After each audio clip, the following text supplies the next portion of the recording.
बिस्मिल्लाहिर्रहमानिर्रहीम। स्टूडेंट्स, ये आज हमारा दूसरा लेक्चर है जिसका टॉपिक है होमोलोगस सीरीज़। होमो का मतलब सेम होता है जैसे कि आप जानते हैं, और लोगस का मतलब होता है हैविंग रिलेशन, या इसको हम बाज़ दफ़ा स्टडी भी कह देते हैं। तो होमोलोगस सीरीज़ का मतलब क्या हुआ? होमो सेम, लोगस रिलेशन सेम रिलेशन। असल में ऑर्गेनिक कंपाउंड्स में होमोलोगस सीरीज से मुराद ये होती है कि ऑर्गेनिक कंपाउंड की एक ऐसी सीरीज जिसमें एलिमेंट सेम हो, फंक्शनल ग्रुप सेम हो, और दो सक्सेसिव मेंबर्स के दरमियान मॉलिक्यूलर फॉर्मूले का डिफरेंस CH2 क्या हो? CH2। मैं रिपीट करता हूँ, a series of organic compound with same element and same functional group in which two successive members are differ by molecular formula in CH2 is called homologous series. A series of organic compound with same element and same functional group in which two successive members are differ in molecular formula in CH2 is called homologous series. For example, ये आपके सामने alkyne है। Alkane family में देखें CH4, C2H6, methane, ethane, propane, butane, pentane आ रहा है। अब आप इसमें देखें इन दो मेंबर में मॉलिक्यूलर फॉर्मूले का डिफरेंस, यहाँ 2 यहाँ 1, CH2 हो गया, ये 6 से ये 4 है। यहाँ भी देखेंगे CH2 बन जाएगा, यहाँ भी CH2 हो जाएगा, 5 4 C और 12 10 ये क्या हो गया? H2। दो लगातार मेंबर्स के दरमियान मॉलिक्यूलर फॉर्मूले का डिफरेंस क्या हो रहा है? CH2 आ रहा है। तो ऐसी सीरीज़ को होमोलोगस सीरीज़ कहते हैं, एक सेम रिलेशन वाली सीरीज़ कहते हैं, एक सेम स्टडी वाली सीरीज़ कहते हैं। इस तरह अल्काइल हैलाइड में देखें ये सारे हैलोजेंस हैं जो सेम फंक्शनल ग्रुप हो गए। अब यहाँ पे डिफरेंस निकालें तो CL कैंसिल हो जाएगा, 2 में से 1 गया C, 5 में से 3 गया H2। यही सब कुछ आगे भी हो रहा है। हाँ, अगर मैं फॉर एग्ज़ाम्पल यहाँ पर दो काम में से कोई एक काम कर लूँ, C5H11Br कर दूँ, तो अब ये होमोलोगस सीरीज़ का मेंबर नहीं होगा, बिकॉज यहाँ एलिमेंट चेंज हो गए। दूसरा, अगर मैं यहाँ पर फंक्शनल ग्रुप चेंज कर दूँ, जैसे सपोज C5H11OH, अब आपको पता है OH अल्कोहल को रिप्रेजेंट करता है और Cl हैलोजन को रिप्रेजेंट करता है, लिहाजा ये भी नहीं हो सकता। तो एलिमेंट भी सेम होने चाहिए और फंक्शनल ग्रुप भी सेम होना चाहिए। इनमें से जो हर मेंबर है उस हर मेंबर को हम कहते हैं होमोलोग। क्या कहते हैं? होमोलोग कहते हैं। जैसे मीथेन, इथेन, प्रोपेन, ये सब होमोलोग हैं किसके? अल्केन के। सब होमोलोग हैं किसके? अल्केन के।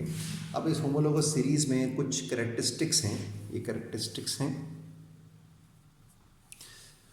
उसमें सबसे पहला ये है कि इनमें एलिमेंट कैसे होंगे? Same. Element of functional group same होंगे, जैसे ऊपर डिस्कस हो गया। जैसे हमने C2H5OH लिखा और C3H7OH लिखा, तो देखें इनमें कार्बन हाइड्रोजन और ऑक्सीजन हाइड्रोजन मौजूद हैं। एलिमेंट सेम है। फंक्शनल ग्रुप्स में भी OH है, इसमें भी OH है, तो ये सेम एलिमेंट भी हो गए, सेम फंक्शनल ग्रुप भी हो गए। सेकंड, इनकी कैरेक्टरिस्टिक है कि इनमें सेम जनरल फार्मूला होगा, यानी एक ही जनरल फार्मूले से सब रिप्रेजेंट हो सकते हैं। जैसे फॉर एग्जांपल अल्केन लें आप, तो अल्केन का जनरल फार्मूला होता है CnH2n+2। अब हर अल्केन का फार्मूला ये होगा। अब इससे फ़ायदा क्या होता है? इसका फ़ायदा यह है कि अगर हमारे पास कंपाउंड है जिसका मॉलिक्यूलर फार्मूला में दिख रहा है C20H42, तो आप इसको इस तरह ब्रेक कर सकते हैं, C20H2 × 20+2। तो अगर 20 को हम n मान लें तो ये हो जाएगा CnH2n+2। तो ये क्या बन गया? अल्कीन बन गया। एक फैमिली में आने वाले तमाम मेंबर्स का जनरल फार्मूला कैसा होता है? सेम होता है, जिससे कंपाउंड्स को आइडेंटिफाई करने में हमें बहुत आसानी होती है। आगे बढ़िए। अब नेक्स्ट देखें, नेक्स्ट इधर है, ठीक है जी। अब अगला पॉइंट में ये है कि डिफरेंस इन मॉलिक्यूलर फार्मूला हमेशा सेम आएगा, यानी हर दो मेंबर के दरमियान हमेशा डिफरेंस, जैसे हम पीछे दिखा चुके हैं, क्या है? CH2 है, तो एक मेंबर से दूसरे मेंबर में हमेशा CH2 का डिफरेंस रहेगा। जैसे CH4 से अगले मेंबर में जाएंगे तो एक कार्बन बढ़ाएंगे और 2 हाइड्रोजन बढ़ा दें, तो कहते हैं C2H6।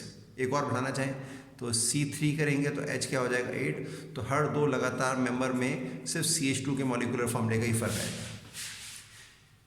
एक फैमिली में यानी एक होमोलोगस सीरीज में जितने भी मेंबर्स होंगे उनको प्रिपेयर करने का मेथड भी सेम होगा। फॉर एग्जांपल हम यहाँ लें CH3Cl। अब आप और मैं जानते हैं CH3Cl कौन है, एक अल्काइल हैलाइड है, कार्बन के साथ हेलोजन अटैच जो अल्काइल हैलाइड कहलाता है। अब इस अल्काइल हैलाइड का रिएक्शन हाइड्रोजन से करा दें आप प्लाटियम कैटलिस्ट की मौजूदगी में, तो एक H और एक Cl मिलेंगे तो क्या बनेगा HCl, और दूसरा CH3 के साथ आ जाएगा तो क्या बन जाएगा CH4। CH4 किसको रिप्रेजेंट करता है, मीथेन को।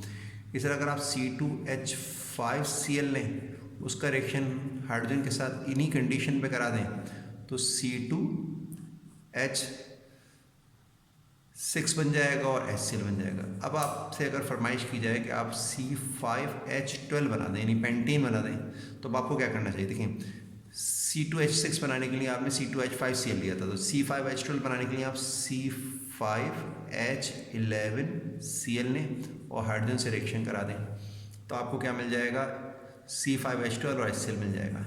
इसका मतलब ये होगा कि एक सीरीज़ में जितने भी मेंबर्स हैं उनको प्रिपेयर करने के मेथड अलग अलग इस्तेमाल नहीं होंगे, बल्कि एक ही मेथड से तमाम के तमाम मेंबर प्रिपेयर हो सकते हैं। इससे हमें फ़ायदा ये होता है कि अगर किसी फैमिली में 100 मेंबर्स हैं और उन 100 मेंबर्स में से हमें कोई एक मेंबर प्रिपेयर करना आता है, तो बाकी सारे मेंबर हैं उसी सेम टेक्निक से हम प्रिपेयर कर सकते हैं। इसी तरह एक होमोलोगस सीरीज़ में जो सारे मेंबर्स मौजूद होते हैं उनकी सिमिलर केमिकल प्रॉपर्टीज़ होती है। जैसे हम अल्कीन लें, अल्कीन में हमने एक मेंबर लिया C2H4। अब C2H4 में मुझे पता है इथीन है तो CH2 डबल बॉन्ड CH2 होगा। अब मैं आपसे फ़ौरन ये कह रहा हूँ कि ये इथीन है, इसमें पाई बॉन्ड है, ये कंपाउंड अनसैचुरेटेड है, ये कंपाउंड रिएक्टिव है, ये कंपाउंड एडिशन रिएक्शन देगा।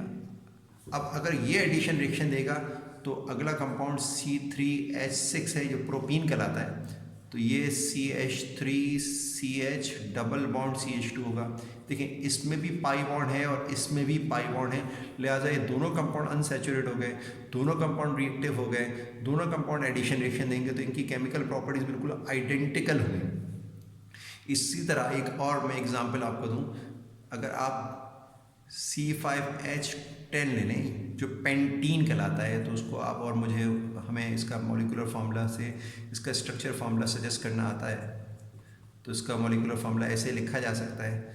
अब इसमें भी कार्बन कार्बन डबल बॉन्ड आ गया, अगर इसमें भी कार्बन कार्बन डबल बॉन्ड आ चुका है तो इसका मतलब ये भी क्या है, अनसैचुरेट है, ये भी रिएक्टिव है, ये भी अनस्टेबल है और ये भी एडिशन रिएक्शन देगा। इससे फ़ायदा हमें ये होता है कि एक सीरीज़ में 100 मेंबर हों या 200 मेंबर हों या 300 मेंबर हों, हमें उस फैमिली में किसी एक मेंबर का भी केमिकल प्रॉपर्टी से मुतालिक न हो तो हम उसकी तमाम मेंबर्स की केमिकल प्रॉपर्टीज प्रिडिक्ट कर सकते हैं। और आखिरी बात जो है वो ये है कि gradual change in physical properties, physical properties में मरहलावार तब्दीली आती है जिससे हमें उनकी फ़िज़िकल स्टेट मेंशन करने में आसानी होती है। जैसे अल्केन है हमारे पास अल्केन। अब अल्केन फैमिली में C1 से लेकर C4 तक इनिशियल 4 मेंबर जो हैं वो सारे के सारे गैसेस हैं।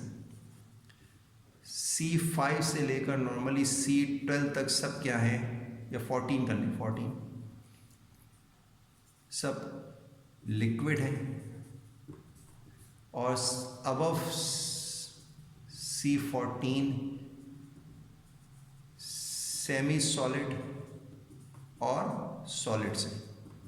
अब जाहिर सी बात है गैसेस का बॉइलिंग पॉइंट मेल्टिंग पॉइंट कम होगा, लिक्विड का बॉइलिंग पॉइंट मेल्टिंग पॉइंट ज़्यादा होगा और सॉलिड का और ज़्यादा होगा।